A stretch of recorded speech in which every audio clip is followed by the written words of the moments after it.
part two of our discussion with Gobiworld. Your name one more time, you say Mike Tokoworu. You go by Mike. Okay. And Hugo, your name is a little bit easier. Ugo Kazici. Okay. Is that French? Casici? Yeah, Italian actually. That's what I thought so. Yeah, Okay. yeah. So, the academic little grant that I got to help me be here, I promised to ask about a few words that are very trendy in Europe and the United States, and I wanted to ask you whether in the markets that you are in, whether it's as important or do people talk about it maybe a different way? First one, AI. Is AI as revolutionary in what you're doing and what you're seeing? Yes, in our work today, yes. In our solution also, yes. We use simple AI solution. Like, for example, we need to understand our customer. So we need to use machine learning solutions.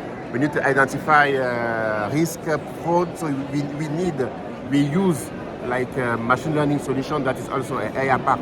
So we didn't need, for example, generative AI, something like that in our business today. But AI, like a discipline, is a need for business. It can improve a business. We don't want to do the AI because it's a buzzword. We need to do the AI because finally it can be useful in our business, and each business has a specific AI area that can help. So in our case, you need to learn about your customers. That's the use. Yes. Okay. Yes. But it's not overhyped. Next, do you want to say anything about AI? Yeah, I think he said it all. AI really allows in so many businesses automation. I think that's the most crucial part. So we're more talking about advanced machine learning than a proper, self-conscious AI. We don't need that now, but so many businesses need AI to automate parts of whatever they're doing. Yeah, basically. Okay. And the other pieces of terminology that are sometimes controversial. Sometimes it depends what we mean by when we use these words. ESG. Yeah. So, environmental and societal impacts.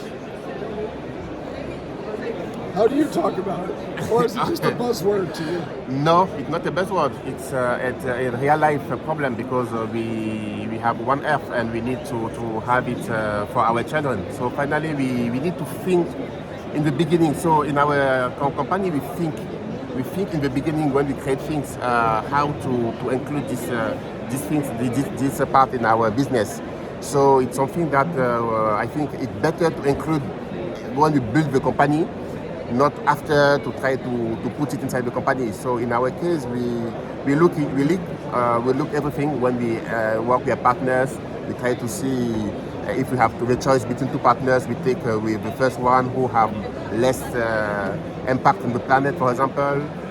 For the association that can use our platform, we contact the association who help to do some good things in terms of environment in Africa. So yes, in our side, it's something that is important, but we need to take it in the beginning of the project itself, not just come after and try to put it inside something. Yes. As somebody who has probably spent more time in Europe, I'm going to guess. Yes. Is there a difference you find now that you're working more with people outside of Europe of how you guys talk about it? Do people not see it as much of is it not as buzzy or as much of a priority once you leave France? Yes, I must say I had met, of course, plenty of people in Europe. They want to do ESG, thinking probably like, oh, let's include women, let's try to have a climate impact, and they try to. But when you deal directly with people that face themselves personally these real-world problems, that's a whole other level. Then you're not thinking, how can I have an impact? You're just thinking, we need to solve this problem which we are facing now, and there is no solution. That's, to me, the best definition of having an impact. Simple as that.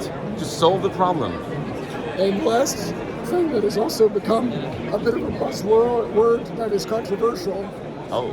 DE&I, diversity, equity, and inclusion. When you hear that, you're all about financial inclusion. You already said that, so that's Yes, yes. But then when you hear about the various controversies involving diversity and equity, when you hear those words, do you think that's how they talk about it over there, or do you guys talk about it the same way, or maybe you don't talk about it, but effectively you're aware of it and you're working on it? Do you want to respond to you try to avoid the yes, buzzword? yes, quickly, because yes, for us, it's what we try to solve, and financial inclusion. So we work on it. We try to solve to increase this people, because it's painful for people to didn't have access to everything. So finally, it's a kind of discrimination. So we try to solve this problem by technology, and we think every people can do at his level what he can to solve this problem also. So yes, for us, it's really a problem that we solve by the technology. Yes. So it's pretty much the core of your business, I think, is what you're saying. Yes, I think the core of our business is trying to put technology back at the service of people instead of people, of course, serving technology or finance. That's the definition of inclusion, I think. And since I'm normally a law professor, I have to ask, anything come to mind when you hear the words law or governance? Yes. Your part. So yes,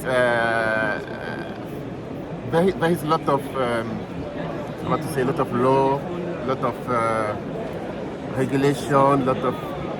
It's a super regulated industry normally to be in financial services. Exactly, right? exactly, yes, So- and there is a lot of regulation depend of each part. And in our side, it's a challenge, because when we start integrating a country, or we try to integrating a region, we need to know to work with people who know this regulation, and we take it in account, and we do everything. So it's something that can block the technologies to go fast itself. But finally, we try to find a way to go and respect this thing. Is the lack? Are there any unique problems that you can see when you're working in Africa? Which countries are you mostly involved with?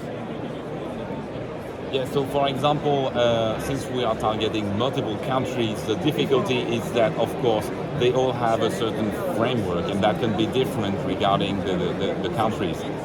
Quick example, Western Africa, they have different regulations in, let's say, Ivory Coast and Nigeria. Nigeria is a very specific topic. So compliance is a heavy thing for any kind of startup, especially doing financial transactions, I guess. And I think compliance is also capital. It's no mystery. There's a lot to do with anti-money laundering and fraud detection, which is why, by the way, we are using some kind of AI to try to automate that. So it's a heavy task, but it's necessary. Yes. So my conclusion would be, one can never bypass the law and the state, but we need these laws and the state to avoid bigger problems. Then the implementation and the compliance is, of course, always a kind of feat. We have people on the startup side that need to adapt, but it would be great also if regulators could be listening a little and try to favor, development, basically, overall. Thank you for listening. I think we're done. Any other final words, or are we done here? Thank you, thank you. So yes, we are working on solution and have visibility by this kind of channel. So thank you. Oh, last question. Gobiworld. Why'd you call it Gobi? Isn't that a desert in Mongolia? No, Gobi in Benin language, or my mother language, Gobi means money. So it's Gobi is money. So finally we build a solution that is. Which language is it? Bariba. Bariba. Yes, Bariba is my mother language. So it's been money, and I create also this company because when I living in France, I come to France for my study. I did my PhD here, and sometimes I send money to my mother. So it was difficult, and sometimes when she called me, she tell I want Gobi, because so finally when I create this solution, we call it Gobi, just in because we solve a problem, money transfer from Europe to Africa, and my mother today is happy to use Gobi to get his Gobi. She's already using Gobi. Yes, she used Gobi. She get money from Gobi on his local mobile wallet. It's transparent for her because she didn't need to install Gobi itself. It's me who use Gobi, and finally she received the money directly on his wallet, and me, I use my bank account in France, so it's simple for her. So this is very interesting. So do you, as the sender, need to download an app? Do you? It's an app or no? Yes, It is an app. yes, it's Yes, an it's app. an app. We have So it's an a app. Gobiworld app, but the recipient does not need to download it.